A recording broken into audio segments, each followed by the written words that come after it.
Namaskar students of MSc NMD and MSc FT first sem. Today's session topic of your course is the description of basic terms and the concept in relation to human nutritional requirement. Okay. So this is the third session of your course. So starting with the session, this session is all about the terminologies and the basic terms which is used in nutrition. अब हम terms की बात करेंगे। हम यहाँ पे जो basic terms आपकी यूज होती हैं आपके कोर्स में, आपके सिलेबस में, हम उनकी बात करेंगे। फर्स्ट आपकी टर्म क्या है? Itself it's a nutrition. Nutrition क्या है? As a science it is found by the Lavoisier. Lavoisier आपके father of chemistry and also known as the father of nutrition.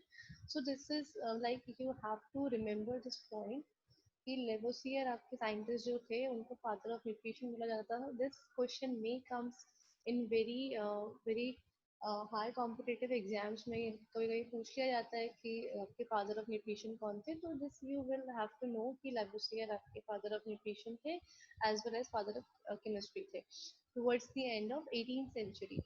Nutrition science आपकी जो डिसिप्लिन है science की, एक टाइप की हमारी डिसिप्लिन है साइंस की, जो आपकी सबसे यंगेस्ट डिसिप्लिन है। मतलब कि अभी रिसेंट डेवलप्ड स्टडीज जो जितनी भी हुई है वो आपकी न्यूट्रिशन में हुई है। ठीक है, इससे पहले जो आपकी, जैसे अगर हम ओल्डेस्ट साइंस के डिसिप्लिन की बात करें तो ऐसे आपकी मैथमेटिक्स है, आपकी फिजिक्स है। ठीक है, तो ये बहुत पुराने समय से चलती आ रही है। न्यूट्रिशन आपकी क्या सबसे यंगेस्ट साइंस है जो अभी हाल ही में आपकी रिसेंट डेवलप्ड हुई है in the end of 18th century. अब डेफिनेशन अगर हम देखें तो न्यूट्रिशन टर्म क्या है? It is an art and also a science. Nutrition is defined as the science of food, the nutrient and the other substance. They are in action, interaction and balancing in relation to health and disease. मतलब कि nutrition आपकी अगर हम term को define करें तो वो क्या है? एक टाइप की आपकी आर्ट है और एक साइंस है। एक ऐसा आपका एक ऐसी साइंस है आपके फूड की जिससे कि आपके न्यूट्रिएंट्स और आपके अदर सब्सटेंस जो होते हैं वो एक्शन करते हैं, आपस में इंटरेक्ट करते हैं और बैलेंस करते हैं हेल्थ और डिजीज के बीच की कंडीशन को। ठीक है, सो this is your nutrition. Now your second term is your food. तो food क्या होता है? Food is the material consisting essentially of protein, carbohydrate and fat used in the body of an organism to sustain growth, repair and vital process and to furnish energy also. मतलब जो भी हम खाना खाते हैं, जो भी हम मटेरियल लेते हैं, वो आपका क्या होता है? It can be food, can be like which can be eat और विच कैन बी ड्रंक।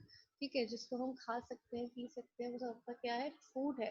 जो आपका कंसिस्ट क्या करता है? Protein, carbohydrate, fat. ठीक है, और आपके जितने भी आपके अदर माइक्रो और माइक्रो न्यूट्रिएंट्स होते हैं वो आपके फूड में प्रेजेंट होते हैं।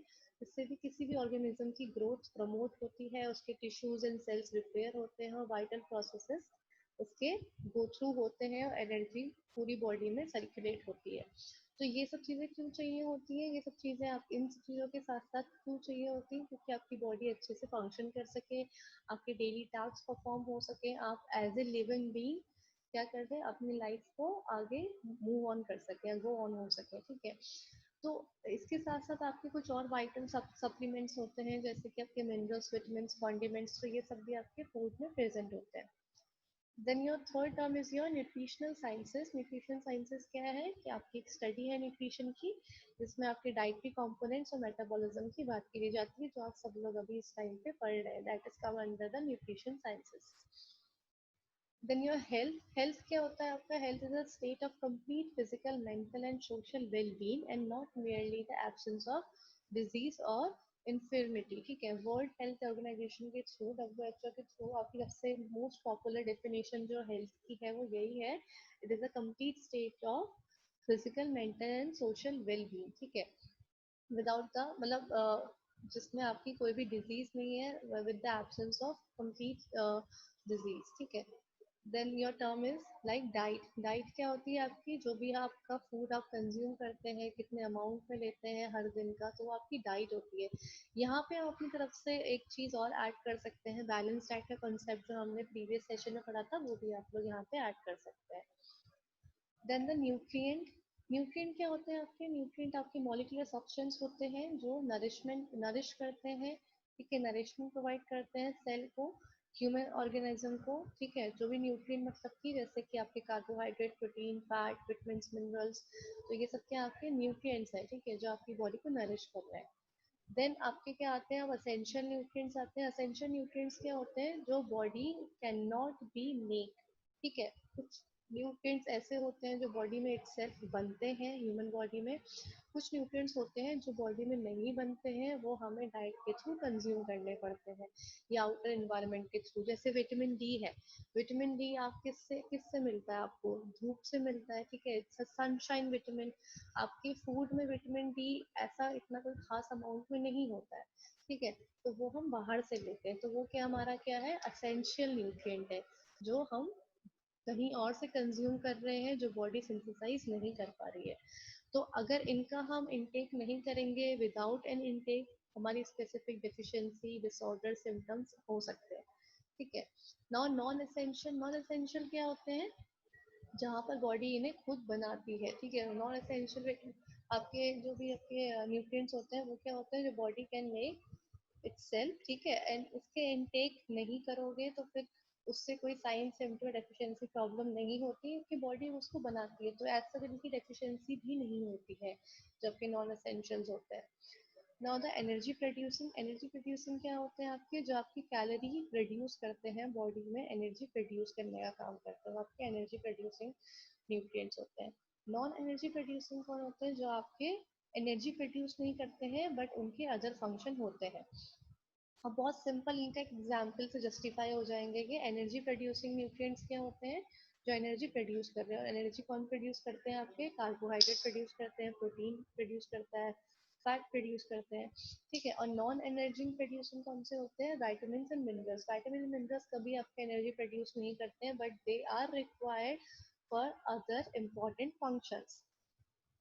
Then the kilo calories, kilo calories क्या होती है, इट इज द यूनिट, एक ऐसा यूनिट होती है, स्टैंडर्ड यूनिट होती है, which is used to measure the energy. It is the amount of heat energy required to raise 1 kilogram of water 1 degree Celsius from 36 degree to 37 degree Celsius is known as kilocalories, ठीक है। तो ये इसकी basic definition है, it is the amount of heat energy required to raise 1 kg of water by 1 degree Celsius of temperature, ठीक है। इसको हम कैपिटल सी से डिनोट करते हैं। किलो कैलोरीज आप सबको पता है कैसे लिखी जाती है, कैपिटल के, स्मॉल सी, स्मॉल ए, स्मॉल एल, ठीक है। और अगर हम सिर्फ कैलोरीज लिखेंगे तो हमारा कैपिटल जो सी होता है वो कैपिटल में रखते हैं। Now the categories of nutrition, ठीक है, तो ये टर्म्स में और आपका बेसिक कंसेप्ट्स में ही सारी चीजें चल रही हैं। हमने अभी तक टर्म्स डिस्कस करी थी, और जो बेसिक कैटेगरीज होती है न्यूट्रिशन की, वो क्या होती है, दो कैटेगरी होती है, एक आपकी एनर्जी प्रोड्यूसिंग होती है, एक आपकी एनर्जी प्रोड्यूसिंग जो होती है वो आपकी क्या होती है, मैक्रो, मैक्रो न्यूट्रिएंट जो होते हैं, जैसे कि आपके कार्ब्स हो गए, फैट, प्रोटीन्स हो गए, तो आपकी एनर्जी प्रोड्यूसिंग है। Second is your essential non caloric nutrient, मतलब कि जो आपके, आप ऐसा इनको बोल सकते हो कि नॉन एनर्जी प्रोड्यूसिंग, ठीक है। तो ये आपके कौन से होंगे, माइक्रो होंगे, that is your vitamin, mineral and water. ये भी आपका किस में आता है, वाटर भी आपका non energy, non energy producing. Water energy provide नहीं करता है, but it is considered as nutrient because it perform many other vital important function. Now the energy producing nutrients जितने भी होते हैं हमारे, वो करते हैं, हमारे calories provide करते हैं, it provide the calories. So this is all with the categories of nutrition, and the basic two categories that we have discussed in this class is your macronutrient and micronutrient. So this is all class with this session. This session is completed from my side. In case of any doubt, you may ask in your live classes. And thank you all for attending this session.